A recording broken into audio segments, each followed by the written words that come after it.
Partizani ka rëmbyer titullin kampion në voleboll për meshkuj pasi fitoi edhe takimin e tretë të finales ndaj Skënderbeut, të kuj dominuan ndeshjen e zhvilluar në Tiranë, duke mbyllur atë me rezultatin e pastër 3-0, njëlloj si në sfidën e parë të serisë finale. Skuadra kryeqytetase tregoi superioritet të plot në fushë, duke mos lënë hapësira për surpriza nga korçarët. Në takimin e dytë të zhvilluar në Korçë, Partizani kishte fituar me rezultatin 3-1, duke marrë kështu 3 fitore radhazi dhe duke u shpallur zyrtarisht kampioni i Shqipërisë për sezonin 2024-2025.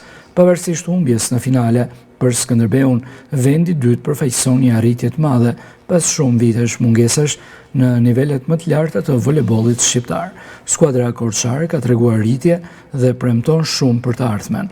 Partizani kthen kështu trofeun në kryeqytet, duke kurorzuar një sezon të suksesshëm dhe duke konfirmuar dominimin në volebollin shqiptar për meshkuj.